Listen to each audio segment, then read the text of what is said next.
The crew of a fishing boat traveled to distant waters in search of a catch, but what they encountered defied explanation. Mysterious sounds, strange water behavior, and something lurking in the depths. Subscribe and write in the comments where you're watching from. The Phoenix rocked gently as the last crates of provisions were loaded aboard, the dock workers moving with practiced efficiency. The fishing trawler, though worn by years of relentless work at sea, still held firm, its hull lined with scratches and scars from countless voyages. The crew bustled about, securing ropes, checking the engines, and making final preparations for what could be their most crucial journey yet. The port, a loud and lively place, was filled with the cacophony of seagulls, the salty scent of the sea mixing with diesel fumes from moored vessels. Fishermen shouted to one another, laughing, cursing, negotiating prices for their latest catches. But aboard the Phoenix, the mood was more serious. This wasn't just another routine fishing trip, it was a gamble, a desperate attempt to salvage a business on the brink of collapse. Captain Hector Lawrence, a grizzled veteran of the sea, stood at the wheelhouse surveying his men. His deeply lined face bore the weight of experience, his gray-streaked beard a testament to the countless storms he had endured. He had led the crews through dangerous waters, had lost friends to the sea, had seen ships go down beneath monstrous waves. Now, with quotas tightening, fuel costs rising, and competition growing fiercer, he knew this voyage had to succeed. Among the crew stood Samuel "Sam" Davis, the new addition. Unlike the others, he wasn't a fisherman by trade. A trained marine biologist and ship's medic, he had spent his early years studying oceanic life rather than hauling nets. His dark skin was tanned by the sun, his lean frame built more for endurance than brute strength. Some of the older crewmen regarded him with skepticism. What use was a scientist on a fishing vessel? But Captain Lawrence had vouched for him. Sam adjusted the strap of his duffel bag and took in his surroundings. He had always loved the ocean, but this was different. This wasn't just a study trip, this was survival, a struggle against the very forces of nature he had admired from a distance. He knew the crew saw him as an outsider, but he was determined to prove himself. The deckhands finished securing the last of the cargo, and the Phoenix groaned as its engines roared to life. The departure horn sounded, a deep, resonant call that signaled the start of their journey. Ropes were cast off and the ship slowly drifted away from the pier. As the port faded into the distance, a strange unease settled over the deck. The air was thick with humidity, the sky a dull, overcast gray. It wasn't storm weather, not yet, but something about the atmosphere felt wrong. Sam noticed it first, his scientific mind analyzing every detail. The gulls, which normally followed fishing vessels in hopes of scavenging scraps, were absent. The water, usually alive with the occasional ripple from small fish, was eerily still.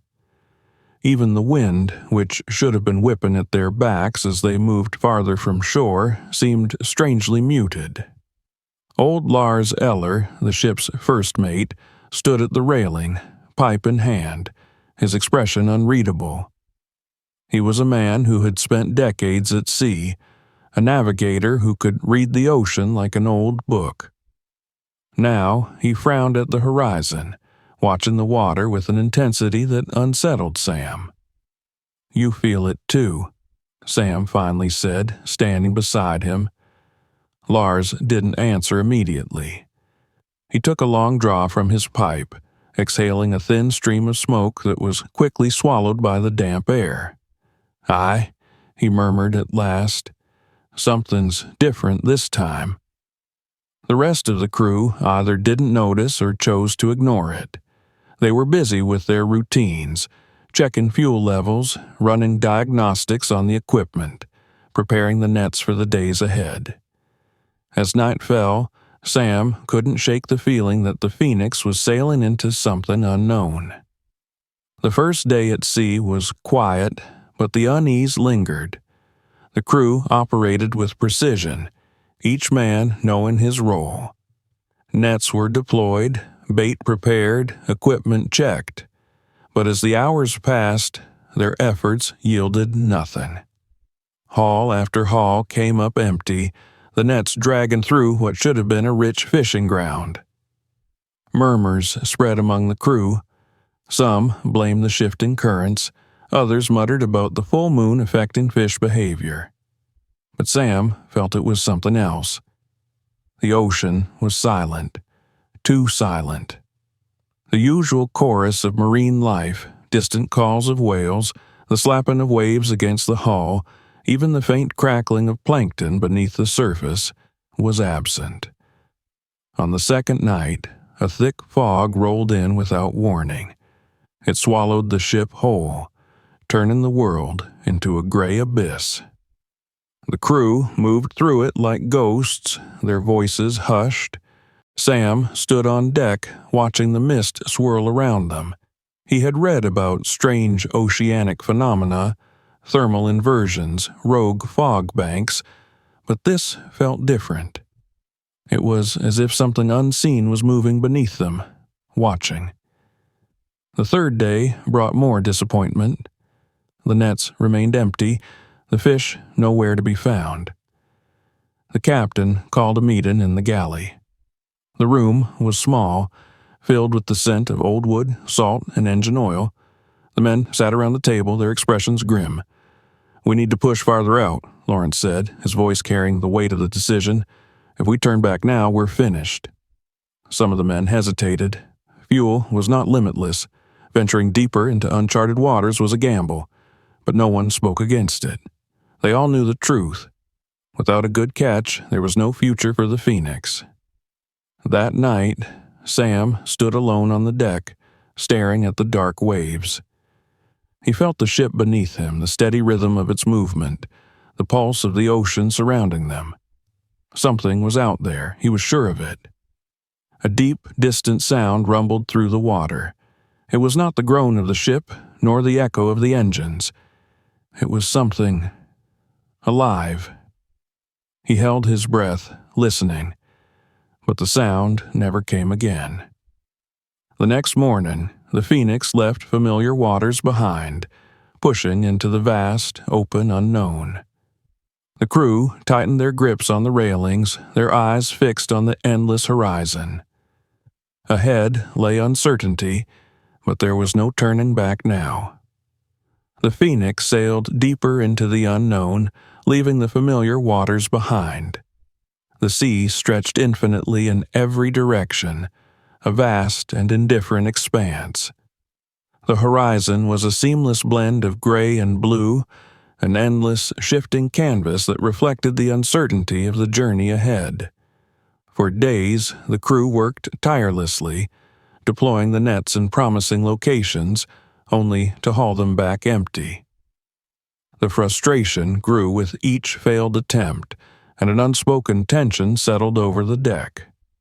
Men who had spent years at sea, who had built their lives around the rhythms of the ocean, now found themselves questioning their instincts. Sam observed everything.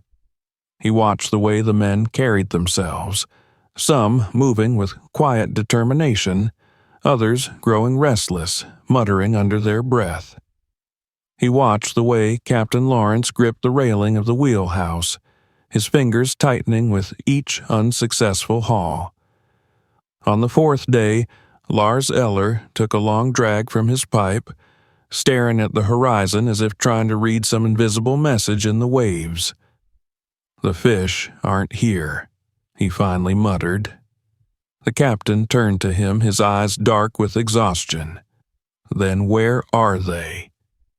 Lars exhaled a thin stream of smoke. "Farther, deeper." A murmur passed through the crew. Pushing farther into the open ocean was a risk.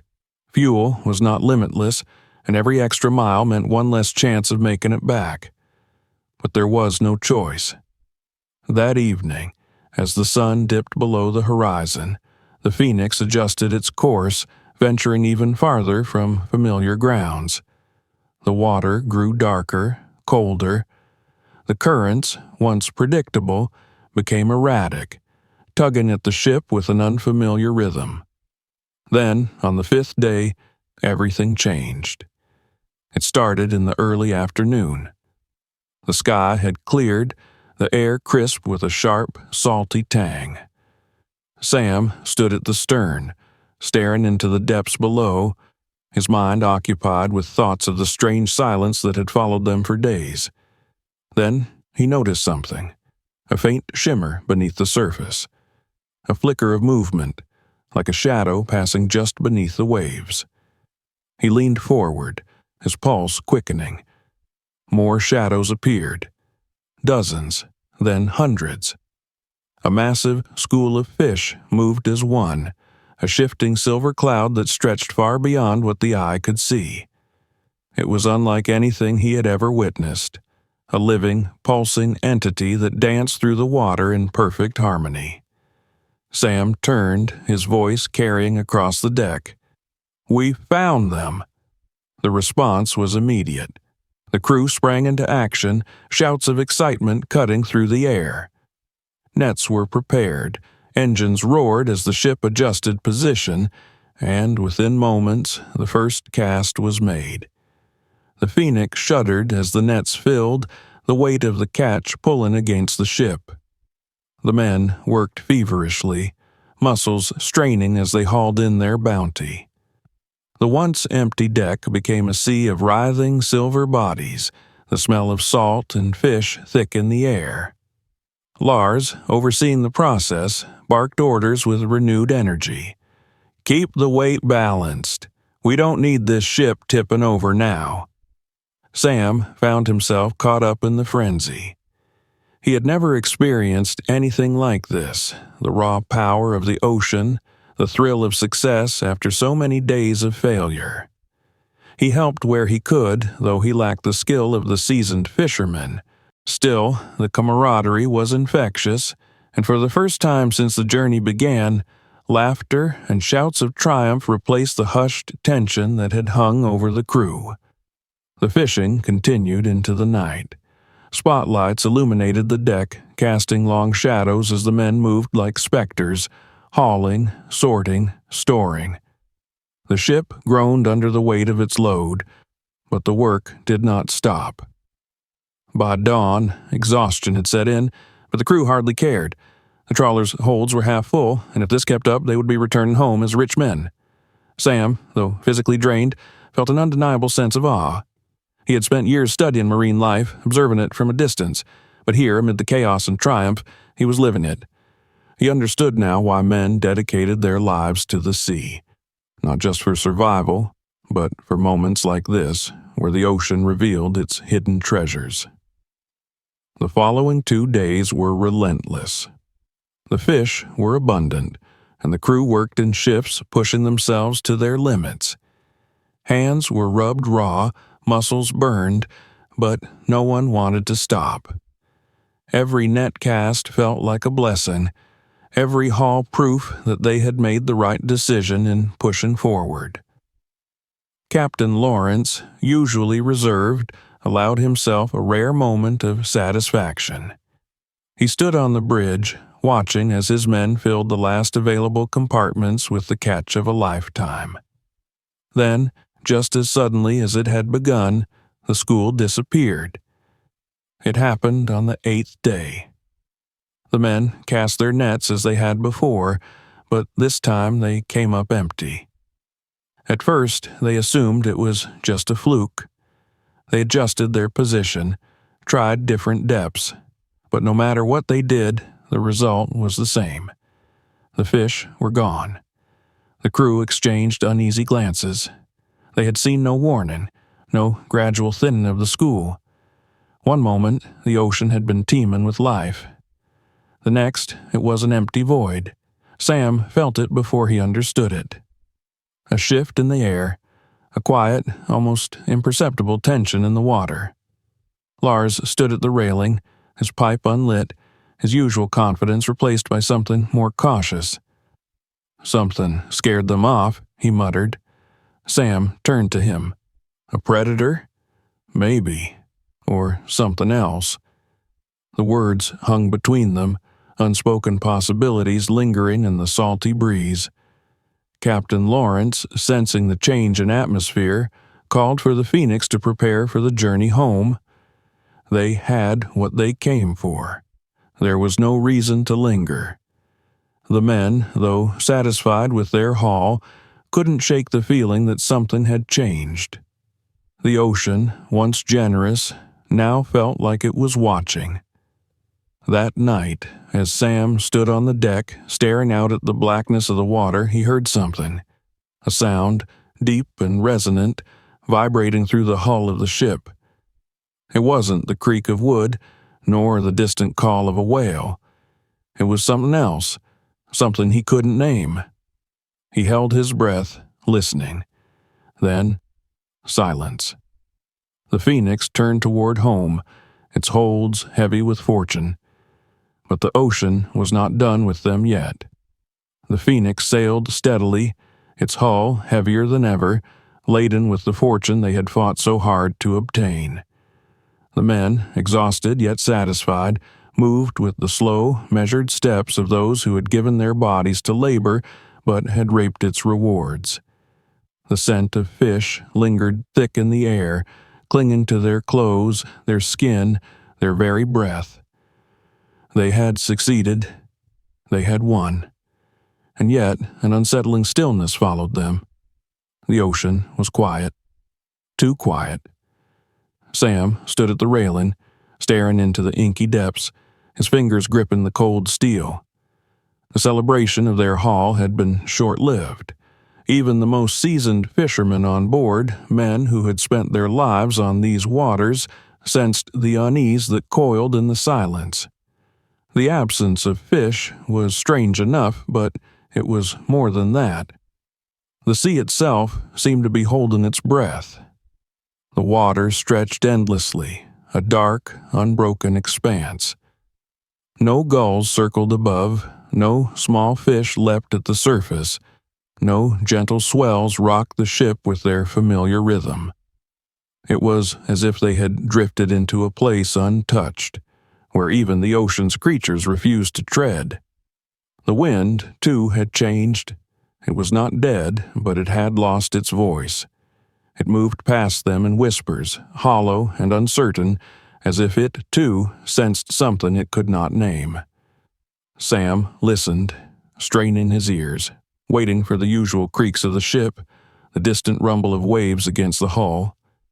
Instead, he heard something else. It was deep, low, not quite a sound, but a vibration, a presence. He turned, searching the faces of the crew, wondering if anyone else had noticed it. Some of the men carried on as though nothing was wrong, their hands occupied with cleaning the deck, checking the equipment, preparing for the days ahead. But others had grown quiet, their eyes darting to the horizon, their shoulders tensed with an instinct that had been honed by years at sea. Lars Eller had taken to standing at the bow, pipe in hand, though he did not smoke it.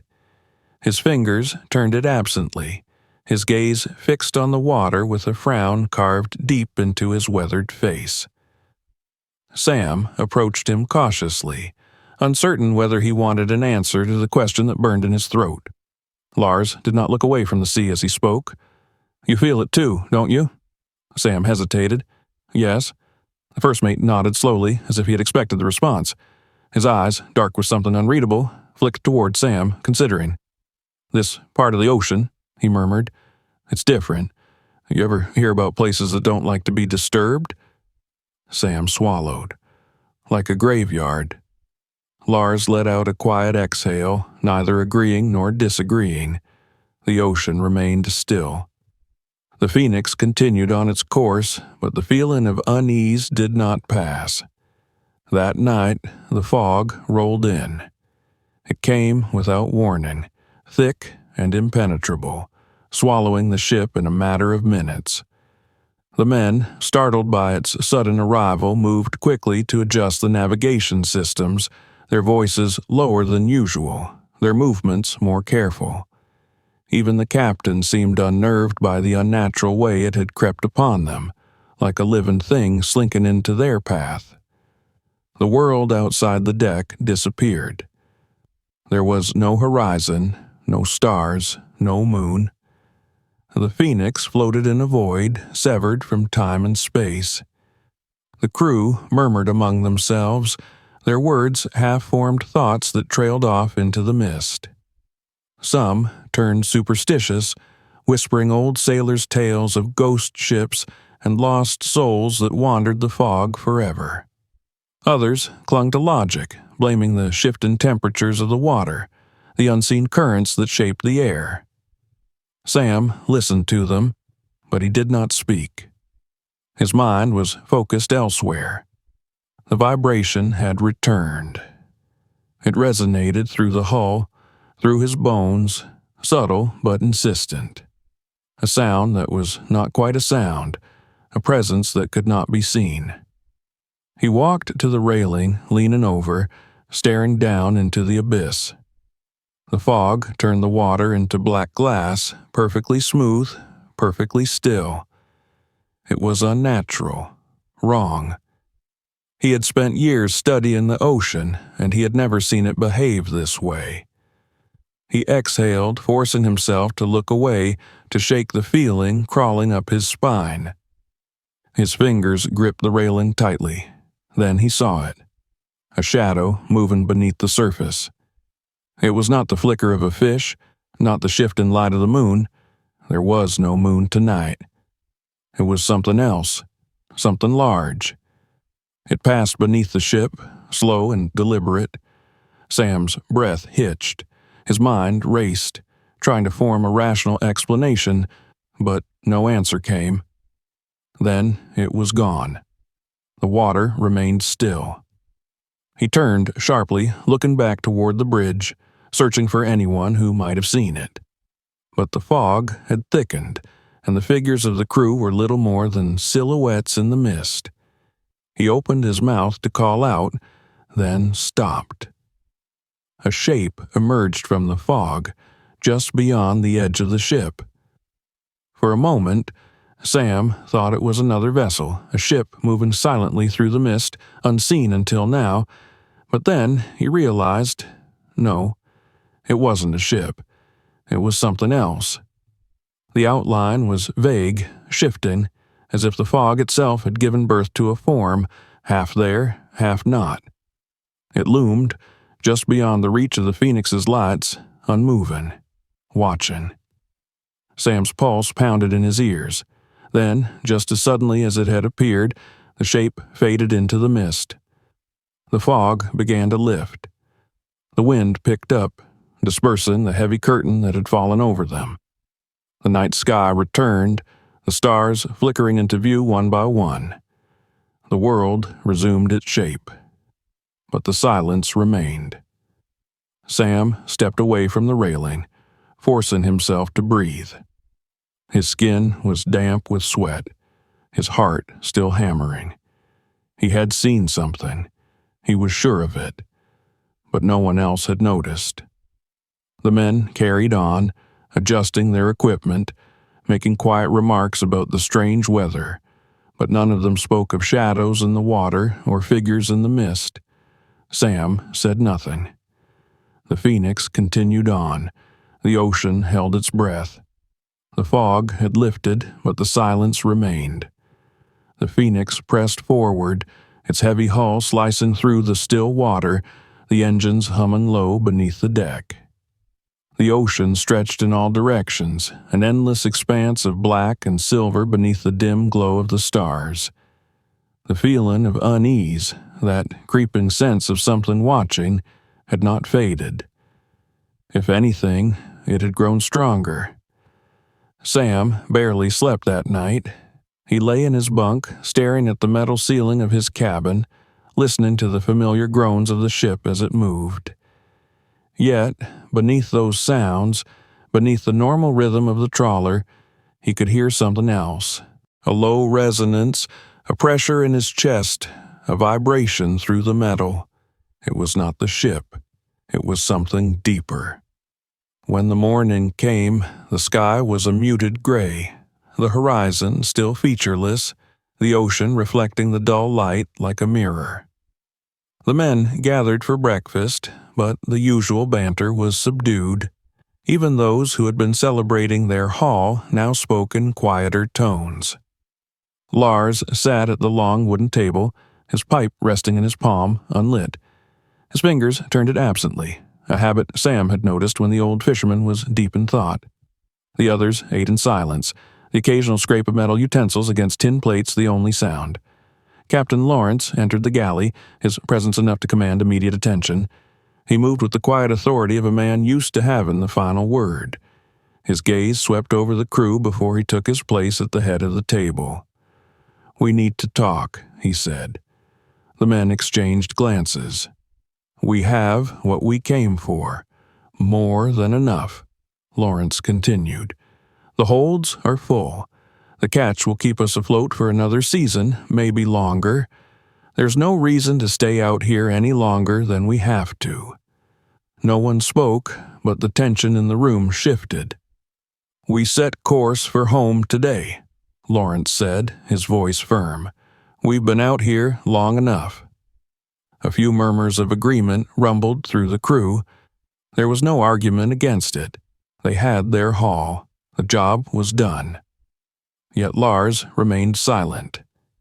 The captain turned his eyes to him. "Something on your mind, Eller?" Lars exhaled slowly, setting his pipe down. He leaned forward, his elbows on the table, his weathered hands clasped together. "I don't like this place," he said. A few men stiffened at his words. Lawrence frowned. "Explain." Lars shook his head slightly. "I can't. Not in a way that'll make sense." He glanced at Sam then, as if searching for confirmation, for someone who had felt the same wrongness in the air. Sam hesitated, then nodded. "Something's not right," Sam said. "The water, the silence. It's not normal." One of the younger deckhands scoffed. "It's just a stretch of ocean, same as any other." Lars shot him a hard look. "You ever been out this far before, boy?" The younger man shifted uncomfortably. "No, but—" "Then shut your mouth." The room fell quiet. The men respected Lars. He had spent more time at sea than most of them combined. If he said something was wrong, they listened. "We go home," Lawrence said again. "No more discussion." Lars didn't argue. He only nodded once, but his expression remained troubled. The decision was made. The Phoenix would return to shore. The preparations began immediately. The crew worked efficiently, checking the fuel reserves, securing the cargo, ensuring the ship was ready for the long journey back. The radio crackled to life as the captain attempted to make contact with the mainland, but the signal was weak, filled with static. Sam stood at the railing as the ship adjusted its course. He watched the horizon, watched the water, waiting for the feeling in his chest to subside. It did not. As the hours passed, the tension among the crew remained palpable. The men spoke little, their movements quick and purposeful. Every sound seemed louder than it should have been. The creak of wood, the slosh of water against the hull, the distant hum of the engines. The wind, which had been eerily absent, returned in fitful bursts. It carried a scent that Sam could not place. Not salt, not fish, something else, something deeper. Night fell, and the Phoenix continued its steady journey westward. The ocean stretched endlessly in all directions, unbroken, infinite. The sky was clouded, blocking out the stars. The darkness pressed in, thick and suffocating. Sam did not sleep. He stood on the deck, his fingers curled around the cold railing, staring into the abyss below. The water, impossibly still, reflected nothing. It was a void, vast and unknowable. Then, beneath the surface, something moved. It was not a trick of the light. It was not his imagination. A shadow, vast and slow, passed beneath the phoenix. His breath caught in his throat. It was big, bigger than any whale, bigger than the ship itself. He could see no details, only the sheer mass of it, the way the water darkened as it moved. It did not rise. It did not disturb the surface. It simply passed, silent and unseen, deep below. Then it was gone. Sam stepped back from the railing, his pulse pounding. He turned sharply, scanning the deck for someone, anyone, who had seen it. Lars was watching. Their eyes met, and in that instant, Sam knew. He had seen it too. The first mate turned without a word and walked toward the bridge. Sam followed. Inside, Lawrence stood at the helm, his hands firm on the wheel. He glanced at them as they entered, sensing the urgency in their expressions. "We saw something," Sam said. Lawrence's eyes darkened. "Where?" "Below us," Lars said. The captain didn't react at first. Then he exhaled, slow and steady. "We're getting out of here." He increased the speed, pushing the Phoenix faster through the water. The vibration returned, not from the ship, from the deep. The Phoenix groaned as the engine strained, as if the very ocean was resisting their escape. The water, which had been so still, began to ripple. Sam gripped the edge of the console, his stomach tightening. Then, far in the distance, a sound, a low, mournful wail. It did not belong to any creature Sam had ever studied. It was not the call of a whale, nor the shriek of the wind. It was deeper, older. The crew heard it. Every man on board stood frozen, their faces turned towards the horizon, listening. Lars clenched his jaw. "We shouldn't be here." The Phoenix pressed forward, its engines roaring against the silence. The ocean did not stop them, but something followed. The Phoenix surged forward, its engines straining against the vastness of the ocean, its hull cutting through the water with renewed urgency. The air was thick with an unspoken tension, the crew moving with purpose, their eyes darting to the horizon, to the black abyss below. The sound, the deep, mournful wail, had faded into silence, but its echo lingered, a vibration beneath their skin, an imprint in their bones. Sam stood at the railing, his hands gripping the cold steel, his gaze locked onto the water. His breathing was slow, controlled, but inside, his mind raced. He had spent years studying the ocean, had learned its patterns, its creatures, its moods, but this was something else. This was not the ocean he knew. The sky remained overcast, the sun a dull, hidden force behind thick clouds. The wind had returned, but it came in short, uneven bursts, as if uncertain whether it should push them forward or hold them back. The waves, once eerily still, now moved with strange hesitation, rippling in ways that defied logic. The captain stood firm at the helm, his knuckles white as he steered the ship westward. Lars remained beside him, his jaw set, his expression unreadable. The rest of the crew worked in quiet efficiency, their usual banter replaced by a grim focus. Then, from the crow's nest, a voice rang out. "Something in the water." Every head turned. Sam was the first to move, his heart pounding as he sprinted toward the port side, eyes scanning the endless expanse. For a moment, he saw nothing but the rolling waves, the distant horizon. Then he saw it. A flicker of movement, a disturbance in the water. At first, it was small, barely noticeable, but as the Phoenix moved closer, the sight became clearer. A dorsal fin, not a shark's, not a whale's. A dolphin. Sam's breath caught in his throat. He watched as the creature struggled, its movements weak, erratic. It twisted and turned, but it wasn't swimming. It was trapped. His stomach clenched. Fishing nets. A thick tangle of synthetic mesh wrapped around the dolphin's body, its tail partially bound, its pectoral fins restricted. The more it fought, the tighter the net pulled. Sam turned sharply toward the bridge. "We have to stop." The captain hesitated, his gaze flicking between Sam and the horizon. "We're already behind schedule," one of the crew muttered. "We're not leaving it," Sam snapped. Lars exhaled slowly, then nodded once. "We help it." Lawrence didn't argue. He adjusted the ship's speed, bringing the Phoenix alongside the struggling creature. The men scrambled into position, grabbing ropes, preparing to lower themselves into the water if necessary. Sam didn't wait. He grabbed a knife from his belt and made his way to the edge. The dolphin's movements had slowed, its body exhausted from the struggle. If they didn't act quickly, it wouldn't survive much longer.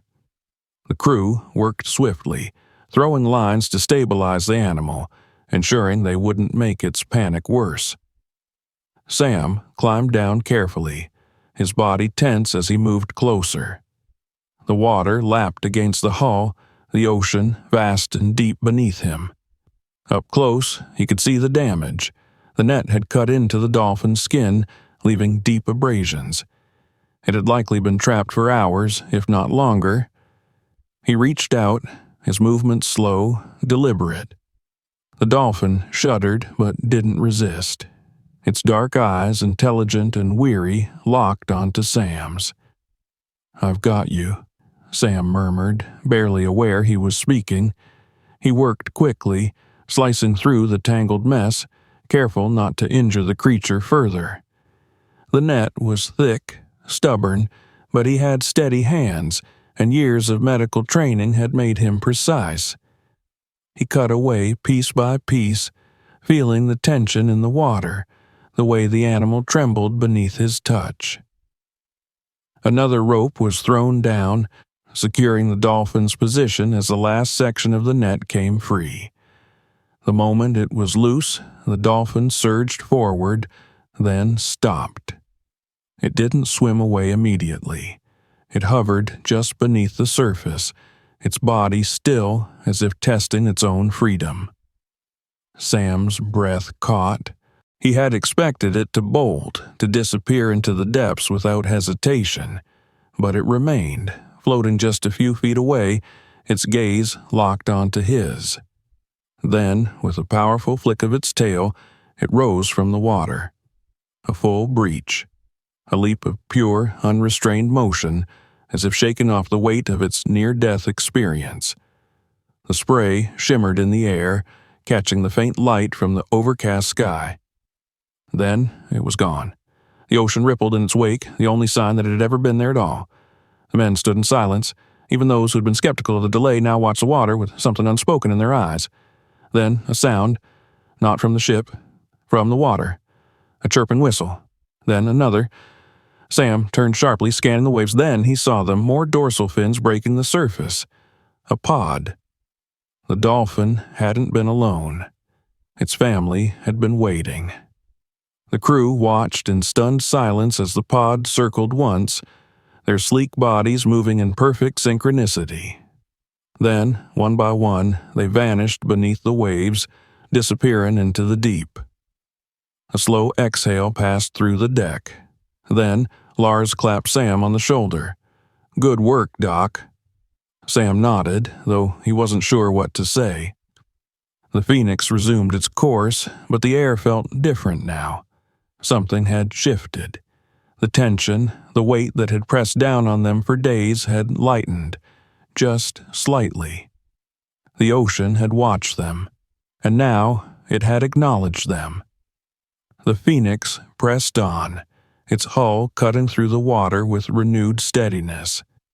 The sea, which had felt like a vast and indifferent entity for so many days, now seemed to breathe with them. The crew moved about their tasks with a lightness that had been absent before, their voices less guarded, their steps no longer burdened by an unspoken weight. Sam remained at the railing long after the dolphin pod had disappeared into the depths. He stared at the rolling waves, the rhythmic dance of the water, the way the ocean seemed to shimmer with quiet acknowledgement. Something had changed. He wasn't sure what, but the feeling in his chest, this constant tension, this sense of an unseen presence lurking just beyond the horizon, had loosened. Lars stood a few feet away, his pipe clenched between his teeth, unlit as always. He hadn't spoken much since the rescue, but then Lars never wasted words when silence would do. He exhaled sharply, watching the horizon. "Ever hear the old stories?" he asked. Sam glanced at him. "Which ones?" Lars tapped his pipe against the railing, his fingers thoughtful. "The ones about the sea remembering." Sam frowned.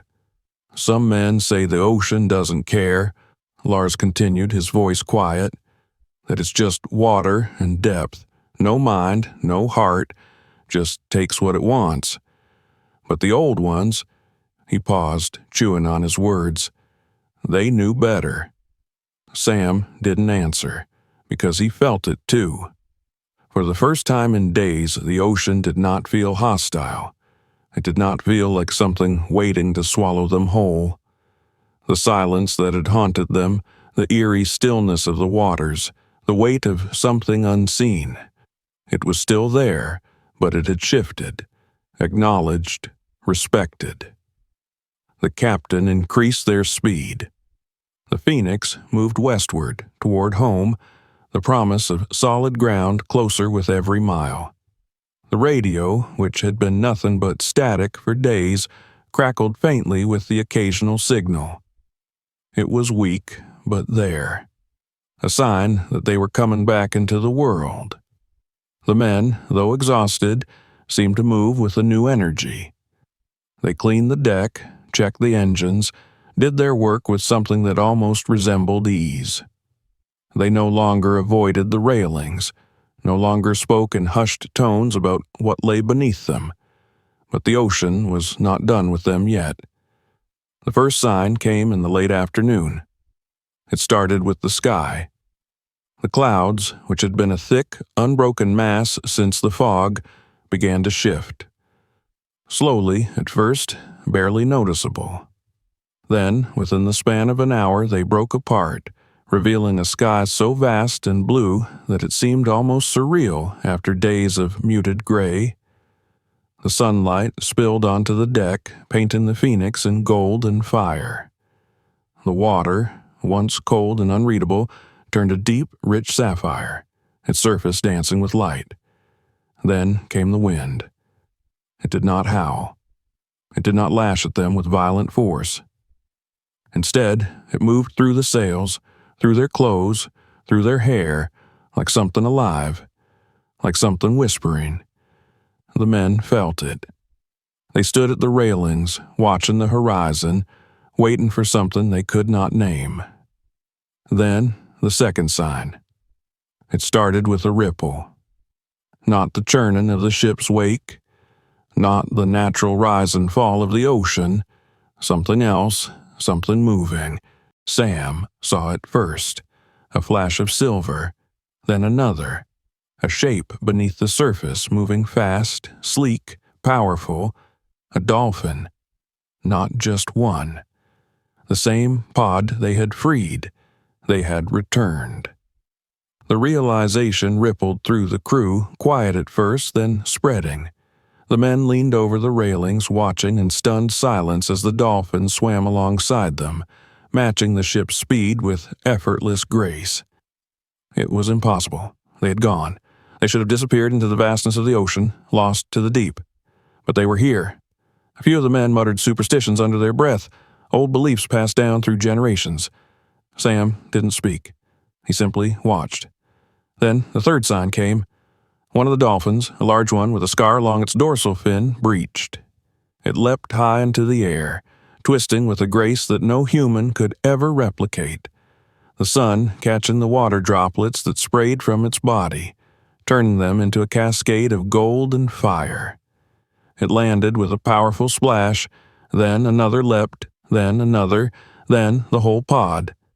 The water erupted in a symphony of motion, a celebration, a display of something that was not just instinct, not just play.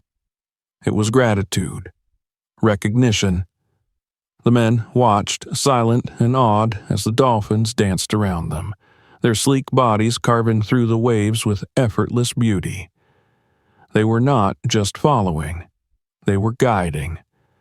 The ocean had given them its answer. Sam felt something in his chest tighten, something raw and unspoken. Then, just as suddenly as they had appeared, the dolphins began to slow. One by one, they peeled away, disappearing beneath the surface, vanishing into the deep. The last to leave was the scarred one. It lingered for a moment, just long enough for Sam to meet its gaze. Then it, too, was gone. The water settled, the wind quieted, and the Phoenix sailed on. No one spoke. There was no need. The ocean had spoken for them. The Phoenix continued its westward course, its hull moving with the steady rhythm of the waves. The ocean, once an unwelcoming void of silence and unseen shadows, now seemed different, less indifferent, less ominous.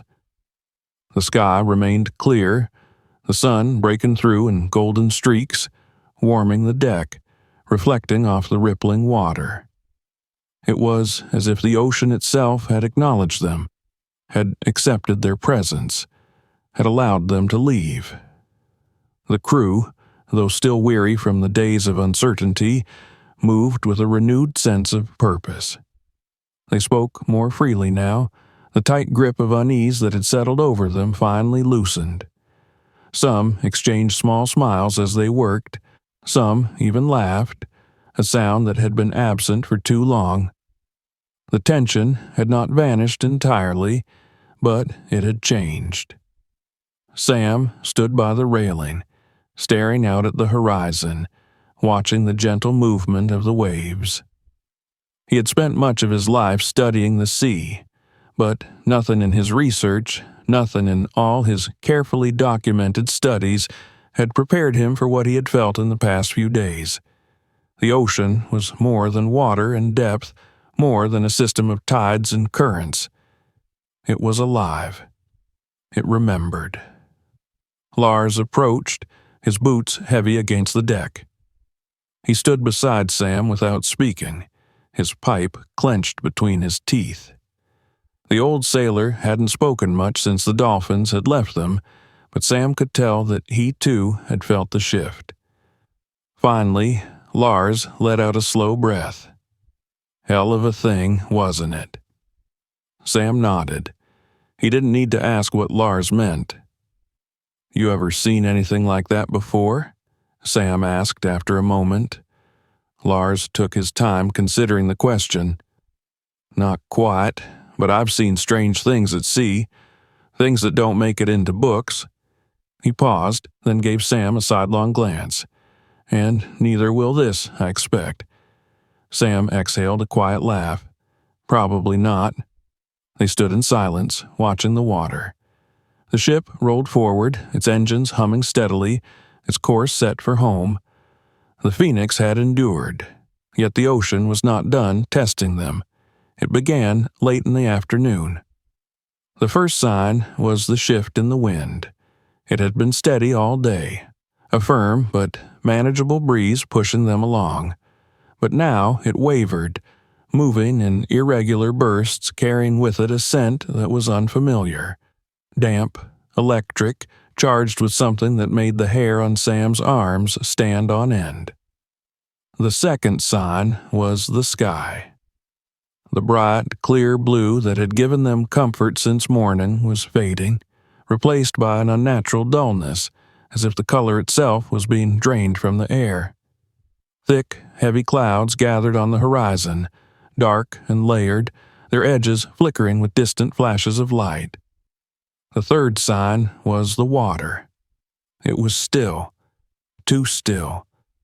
Not the eerie, unnatural silence they had encountered before, but a different kind of stillness, a waiting stillness, as if the sea itself was holding its breath. The crew noticed. Men glanced uneasily at the sky, muttering under their breath. The easy camaraderie of the morning faded into cautious focus. The ocean had given them its acknowledgment, its respect. But now it seemed it would give them one final test. Captain Lawrence stood at the helm, his posture tense but controlled, his gaze fixed on the storm brewing in the distance. He had seen storms before, more than he could count, but something about this one felt different. Sam joined him in the wheelhouse, watching the sky darken. "How bad do you think it'll be?" he asked. Lawrence didn't answer right away. He adjusted their course slightly, keeping them steady. When he finally spoke, his voice was measured, calm. "Bad enough." Sam nodded. He had expected as much. The storm was coming, and they were heading straight into it. The crew moved quickly, securing loose equipment, fastening down anything that might become a hazard in high winds. The deckhands double-checked the rigging, reinforcing the stability of the ship. The radio crackled intermittently with static, but no clear signal came through. They were on their own. The wind picked up. The sky turned a deep, bruised gray, swallowing the last traces of sunlight. The waves, once gentle, began to roll higher, their peaks curling with white foam. The air was thick with moisture, the electric tang of an impending storm hanging over them like a weight. Then came the rain. It started as a drizzle, a light pattering against the deck. But within minutes it intensified, sheets of water slamming against the ship, drenching the men as they worked. Visibility dropped. The horizon disappeared behind a wall of gray. Then came the thunder. A deep, resonant boom, rolling across the sky like the growl of something wakened from a long sleep. Lightning split the clouds, jagged streaks of white illuminating the endless churning of the ocean. The Phoenix groaned as the waves grew taller, slamming against its hull with increasing force. The ship lurched, tilted, fought against the pull of the storm. Sam gripped the railing, his knuckles white. He had seen storms before, but never from the deck of a ship, never from the heart of the ocean itself. This was different. This was raw, untamed power, the fury of the sea unleashed. The captain barked orders over the roar of the wind, his voice steady even as the world around them descended into chaos. The men moved with precision, securing themselves, working together to keep the Phoenix upright, to keep it moving forward. Then the wave came. It rose from the depths like a living thing, towering over them, a wall of black water stretching impossibly high. For a split second there was silence, an eerie, breathless pause. Then it crashed down. The Phoenix was swallowed. Sam was thrown against the deck, the impact jarring through his bones. Water flooded the deck, rushing over his body, stealing his breath. He clawed for something, anything, to hold on to, his fingers slipping against the slick, rain-soaked metal. The ship tilted violently. Voices shouted, barely audible over the wind, over the relentless pounding of the storm. The Phoenix fought. It refused. With a groan of metal and sheer defiance, it rose again, breaking free from the wave's grasp, shaking off the weight of the ocean's fury. Sam gasped for air, coughing against the spray. He looked around, checking for the others.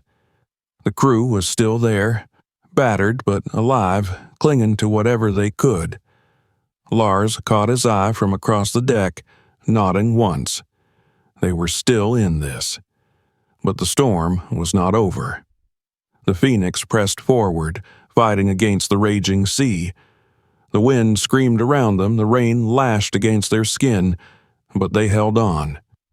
Because that was what sailors did. Because that was what the ocean demanded. And after everything they had seen, everything they had endured, they would not break now. The Phoenix sailed on, and the storm raged. The Phoenix fought through the storm with everything it had. The wind roared, the rain lashed, and the waves rose like titans, each one threatening to consume them whole.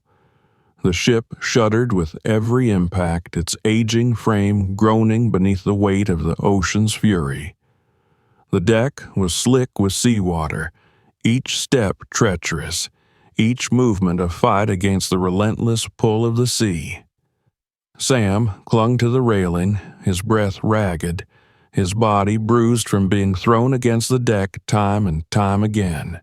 Every instinct in him screamed that they should not be out here, that the sea had decided to test them one final time. And yet, even as fear clawed at the edges of his mind, something deeper settled within him. The Phoenix was not sinking. It was enduring. The crew held firm, working as one, their movements sharpened by years of experience and a refusal to succumb. Captain Lawrence stood at the helm, his hands steady on the wheel, his jaw set with unyielding determination. Lars was beside him, his usual quiet replaced by sharp, efficient commands as he guided the men through the chaos. Another wave came, taller than the rest, monstrous in its approach. The world seemed to hold its breath as the ship tilted dangerously, the water rushing across the deck, swallowing the crew in darkness for a split second before the Phoenix heaved upward, breaking free from the wave's grasp. For a moment, all Sam could hear was the sound of his own heartbeat, pounding in his ears. Then, just as suddenly as it had begun, the storm began to ease. The wind, though still fierce, no longer howled with the same ferocity. The rain, once a blinding curtain, softened into a heavy drizzle. The waves, though still churning, lost their violent hunger. The Phoenix had survived. The crew stood in stunned silence, their breaths heavy, their bodies shaken from exertion. Some leaned against the railings, others collapsed onto the deck, spent but alive. Sam turned his face to the sky. The clouds, still thick and layered, had begun to break apart.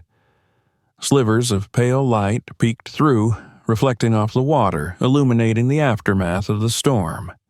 The ocean stretched endlessly before them, its surface no longer a writhing beast but a vast, tired giant, breathing slow and deep. Lars let out a long, slow breath beside him. "Hell of a ride." Sam gave a weak chuckle. "That's one way to put it." The captain took stock of the damage. The Phoenix had taken a beating, but it was still afloat. Some of the rigging was gone, a few of the smaller lifeboats had been ripped from their fastenings, and the deck was a mess of seawater and debris. But the ship itself had held. The radio crackled again, faint but alive. A signal. They were close. The Phoenix pushed forward. By midday, the horizon shifted. Land. It was still distant, a faint line against the vast blue, but it was there. Real. Tangible?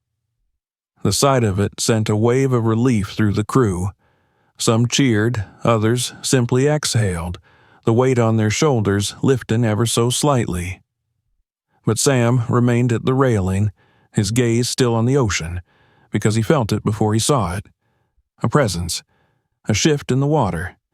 A disturbance, small at first, then more pronounced. Then, from the depths, something surfaced.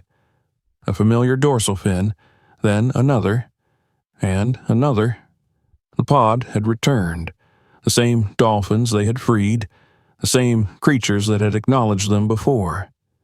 The men watched in silence as the dolphins swam alongside the ship, their movements smooth, unhurried. They did not leap, did not play, did not perform. They simply remained, their presence a quiet, unmistakable confirmation of something the crew could not explain. The ocean had acknowledged them once, and now it was acknowledging them again. Lars exhaled, shaking his head slightly. Unbelievable. Sam said nothing. He only watched. The largest dolphin, the scarred one, broke from the pod, moving closer to the Phoenix. For a moment, it swam parallel to the ship, matching its speed, its dark eyes locked onto Sam's.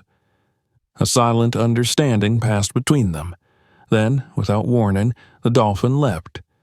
Not a grand, showy display, just a single, smooth arc above the surface before vanishing beneath the waves. One by one, the others followed. Then they were gone. The water stilled, the horizon remained. The Phoenix pressed on, toward home, towards land, toward the world that would never know what they had seen, what they had felt. But the men of the Phoenix would know. They would remember. And so would the ocean. If you enjoyed this story, make sure to subscribe so you don't miss the next one. Check out our other videos for more fascinating tales, and share this video with your friends to keep the adventure going. Thanks for watching.